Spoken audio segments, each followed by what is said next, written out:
watching Stock Watch. I'm Zinati Guma, and joining me to unpack your stock-related questions today are Mark Du Toit from Oyster, Caro Investments and Victor Seanie from Benguela Global Fund Managers. Be sure to send your questions through via email to stockwatch@bdtv.co.za, via SMS on 41392 or on X at Business Day TV using the hashtag Stockwatch. Thank you so much for your time, gents. I think Victor is there. The joys of live TV. One screen is darkened, but at least, Mark, we have you. We can see you. So just as Victor gets settled there, let's actually start off, with, I guess, how you'd characterize today's trading, particularly with so many things that investors are digesting, including the monetary policy decisions that we got. Mark? Yeah, I mean, I guess actually quite a just slightly smalls down today for the JSE. I mean, we had the Fed last night leaving rates on hold, and then we had a cut in, I think it was Bank of England cut rates today. So yeah, I mean, some interest rate news, but I think the market's now solely focused on tariff news. So in the past, we used to see any kind of commentary from the Fed moving markets, and now we all wait for the tariff news. And we did see the US and the UK just shortly before we came on air announcing that they have done a deal. The details of the deal are not very clear at this point. There are some kind of snippets, but effectively, the first of the tariff deals has been done. I think that this deal has been in the pipeline for quite a while now. We saw the UK announcing a deal with India the day before, and I think that these have been ongoing since Brexit, so maybe the next deal might take a bit longer. But yeah, I think markets taking a bit of comfort that deals are going to be done and the tariffs won't be as high as what they are currently. Yeah, it's actually quite interesting, the divergences that we saw between the Fed and the Bank of England cutting and the Fed keeping rates on hold. Victor, what's your take on what we're seeing there? I mean, does this also maybe just outline the confusion that's going on and really the uncertainty as you have different central banks taking into account of different things for their different economies? Oh, I think you are muted. You are muted. If you can just unmute. You can just unmute. Oh, still muted. Can you hear me now? Yes, there we go. Okay, sorry about that. Thank you for having me. Yeah. I had to change my settings. No, I think the situation out in England is probably unique to what it is in the US, where you have a much weaker UK economy in need of much needed stimulus. Yeah. And so the Bank of England saw it fit to cut interest rates today. Whereas out in the US, there's a less pressing need to cut interest rates, given that the economy is still in full employment, one of the Fed objectives, and the fact that the expectation is that inflation will increase given the tariffs. Hence, it was probably a wise decision to keep interest rates flat. It's really quite interesting, because as much as the alarm bells may ring of a potential US recession, that market, I guess, still remains solid. Let's get into the questions that have come through. There's actually a very interesting one here. What is regarded as high volume for a specific share on a trading day? Is it a certain percentage, or how would one determine that? Mark? Yeah, I mean, I think that, each share kind of trades a certain natural volume. I mean, depending on how big it is in an index, whether it's in the index or not in an index, if it's a top 40 share, it trades higher volumes normally on a day. I guess if you were looking at a graph and you graph the volume along the bottom and you see a big spike, you see a big block of shares go through the market, I mean, that would be classified as a high volume day for that specific share. So it really, I would say it's in relation to the average volume that it normally trades on a daily basis. All right. Well, actually, going into, I guess, a high volume stock, Naspers process, it came out with an update. So the CEO, it was a letter from the CEO. I didn't see much movement on the share price, but they actually outperformed. And I'm wondering, Victor, if it maybe all this good news was already in the price? Yes, the update it was a two-page letter from the CEO. Yeah. It's in the wake of the end of their financial year. And it was really, to my mind, it was a feel-good letter published by the CEO, just giving an overview of the business. I think it was a neat little overview of the business, some of the achievements that occurred in the business. But I think what has been of great interest out of process has been of late Yeah. has been the activity that they've undertaken in the food delivery space. You recall the acquisition of Just Eat a couple of weeks ago. Yeah. Just Eat is the market leader in the UK and a couple of other European countries. And this week, as you saw, DoorDash has also now stepped into the European market and in the UK. So whereas Just Eat was the number one player there, Deliveroo, which DoorDash acquired, as the number three player. So a lot of consolidation happening in the food delivery space, which was historically thought to be a poor business. But with a lot of consolidation happening in the business, it's starting to look like the healthcare industry in the US, where the food delivery players are owning the customers. The analogy is that in the US, the health insurance companies own the customers, and they're the ones that are the gatekeepers and dictating pricing and access to certain products, in this case, food type products. So I think it's probably scary for owners of restaurants everywhere Yeah. where food delivery players are, because they are going to begin wielding significant market power. It's quite interesting that you talk about, I mean, what Just Eat takeaway is producing, because when was it when they announced the acquisition? There was a little bit of a concern about the price that they were paying, but seeming that investors have shrugged that off now. Seeing the return, Mark, I mean, just also looking at the change of tone of investors, because this e-commerce division outside of Tencent was one that investors were worried about not so long ago. Yeah, is management being proven right at this point? Yeah, I think that in the letter, I mean, he did explain a bit about how, they're meeting their targets on profitability for the businesses outside of their Tencent holdings. And I think that is what the market is quite focused on from a process share point of view, because if you're buying Process, you're buying Tencent plus what they're investing the cash into. I mean, there has been a lot of concern about the multiples that they've been willing to pay in the past. The previous CEO, Bob van Dijk, what he was willing to pay for businesses. The new CEO, Fabricio Bolosi, seems to be a little bit more in line with what market expects. But to get a hold of a controlling stake in these fast-growing companies, you do have to pay a lot of money for that stake, and then only in time do you know if you've made the right decision or not. So I think that his letter was about being open and a bit more communication about the businesses, and to show that they're on track with the guidance that he'd given earlier in the year. All right. Well, let us go into luxury, Rishmont. Your view on Rishmont at this point? Yeah, Victor. What's your take? Yes. Rishmont is an outstanding business in my view.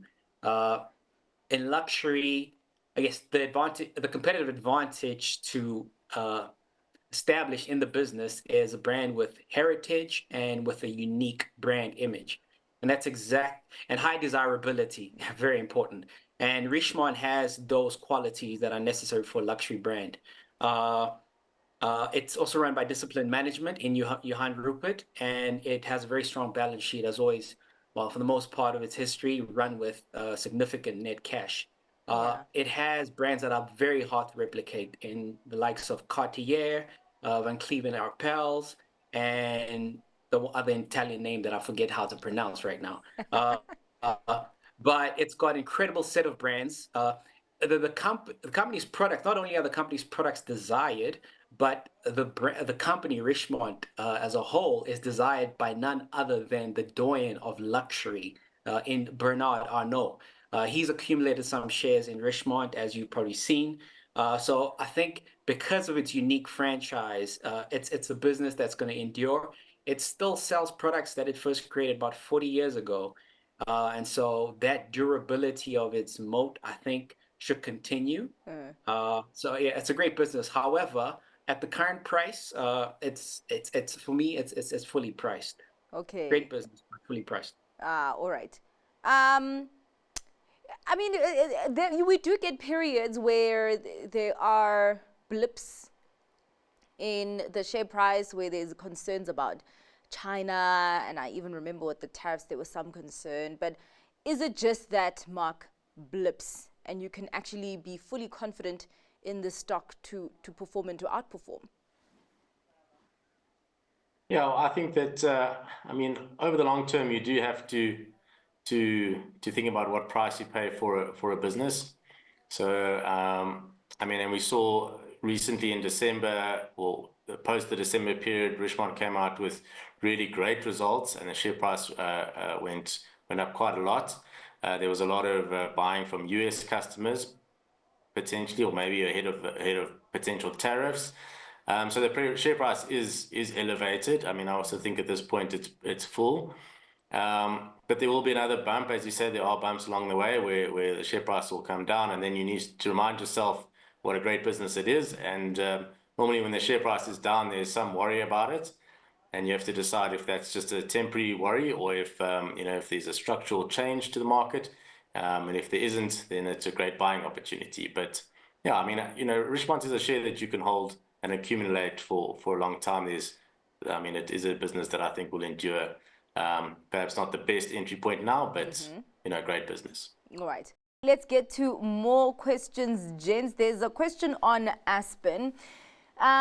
Is this a buy at 120 Rand per share? I see on Sens today the CEO bought shares for 100 million through a company. Quite an interesting move. I actually personally didn't see that Sens, but Mark, Aspen?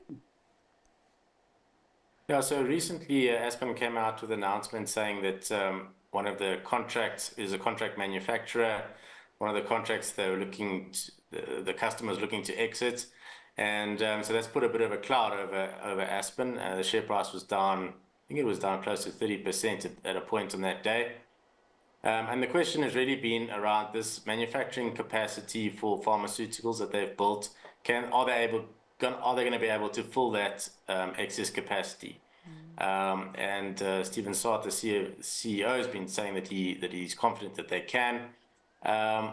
And now with the recent announcements, post all the tariff announcements, there's a bit of an overhang as to whether this will happen.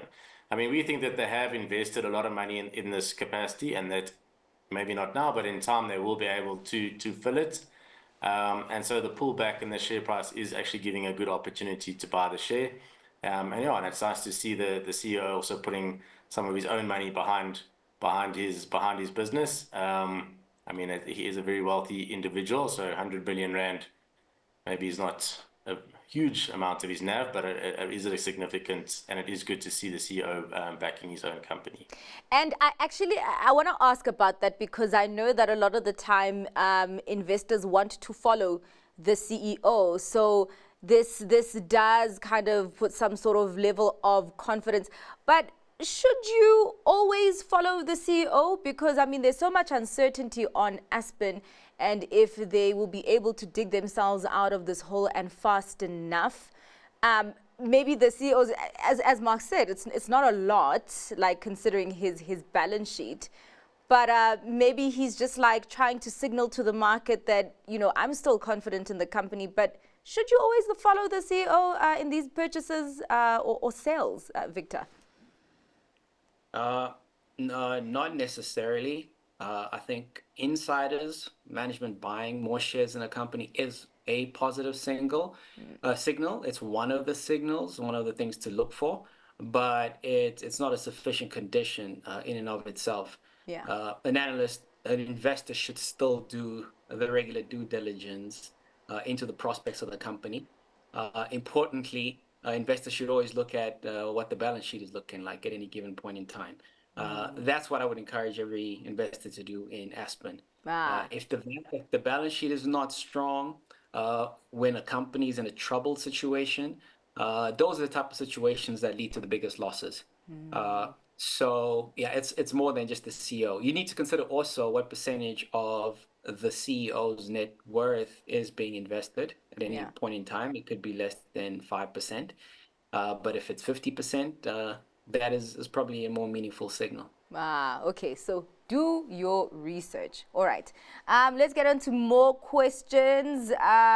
Pan-African resources. Yeah, we know the good time that gold has had. Actually haven't looked at Pan-African resources in a while, but I mean, just in this gold rush, Mark, would Pan-African resources be a counter on your radar? Well, I mean, they certainly are enjoying the high gold prices. They've also, for a long time, they were a single operation in Barberton, quite a deep level mine. And they've been looking to expand away from that. They had a foray into Sudan, which didn't pan out. Then they were able to expand into a tailings operation, which was quite successful, and they've ramped that up last year. And now they're looking at an operation in Australia, which they've bought into, and are gonna restart the mine. It was a mine which was in operation, and now they're going to restart it again. So they're busy, and I think that they have proven themselves as good operators. I worry a little bit about this period now, because we've seen other mines in South Africa come out and say that they've been affected by all the heavy rains that we've had in the recent past. So this set of results might be a little bit weaker because of the rain. But yeah, I mean, I think it's interesting, and as long as the gold price holds up, that's the problem with all the gold mining companies, is they're good investments when the gold price is going up, and then they've got no control over the price on the way down. So if you're confident in the gold price, then I think you can buy Pan. Maybe you can wait a little bit to see what the results were with all the recent flooding and the rains. Victor, has this gold rush been attractive to you?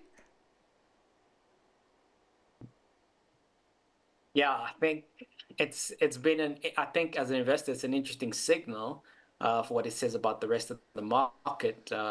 It indicates that there's a lot of fear in the market, which is typically a very good, conducive environment to find good investment opportunities. But for the stocks in our portfolio, such as Gold Fields, it has been positive, this gold rush, as well as Anglo Gold.